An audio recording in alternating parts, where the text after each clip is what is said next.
इसमें शास्त्र मर्यादा है। इसमें जो शास्त्र मर्यादा है उसका हमें पालन करना चाहिए। जैसे संध्या के समय मैथुन नहीं करना, भोजन नहीं करना, शयन नहीं करना, उस समय जप करना, भगवान का ध्यान करना। तो शास्त्र जो आज्ञा करता है हम अगर उसका पालन करेंगे तो हमारी उन्नति होगी। अब जैसे गुरुवार के दिन किसी भी स्थिति में बाल नहीं कटाना, द्वादशी के दिन किसी भी स्थिति में तुलसी जी को नहीं छूना। तो जो शास्त्र मर्यादा बनाई गई अब उसमें हम क्यों नहीं कह सकते, क्योंकि ये ब्रह्म ऋषियों के द्वारा बनाई हुई मर्यादा है। बुधवार को और शुक्रवार को आप बाल कटवा सकते हैं, लेकिन अन्य दिनों में कटवाने से आपके पुण्य क्षय होंगे।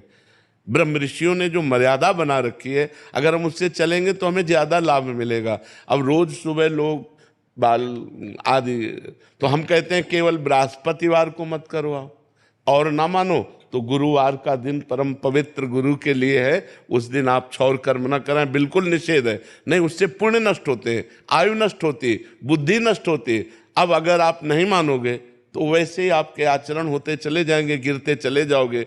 देखो, आप सब लोग यहाँ क्या देखने आए हो, हम आपको बता रहे हैं। आप यहाँ क्यों आए हो, हम दो बातें आपसे रखते हैं।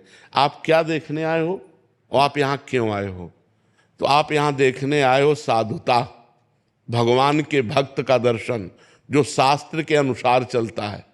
आप आए हो अध्यात्म को पाने के लिए, आप आए हो सुख शांति के लिए। आए हो कि नहीं?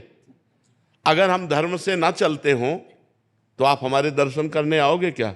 हम भी तो एक मनुष्य हैं, हम भी तो आप जैसे ही हैं। अगर हमारे अंदर अध्यात्म ना हो तो आप क्या सुनने आए हो? तो आप सोचो, उन्हीं ब्रह्म ऋषियों ने ये मर्यादा रखी। वैसे ही जब हम चलते तो हमारे अंदर तेज, हमारे अंदर शांति, हमारे वचनों का प्रभाव, हमारे दर्शन मात्र से तुम्हें सुख मिलेगा। तो क्या वो आप नहीं बन सकते?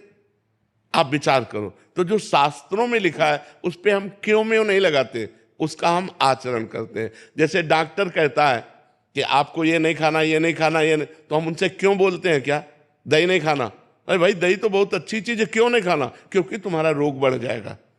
जब तुम ठीक हो जाओगे तब तुम सब कुछ कर सकते हो, लेकिन जब तक ठीक नहीं होते तब तक तुम्हें दही नहीं खाना, ऐसा मना किया जाता है ना। जब तक हमारा ज्ञान नष्ट नहीं हो जाता तब तक ये सब बातें, और ज्ञान नष्ट हो गया तो फिर कोई नियम नहीं, फिर वो सबके ऊपर पहुंच जाता है। जब स्वस्थ हो गया तो खूब दही खाओ, क्या परेशानी है।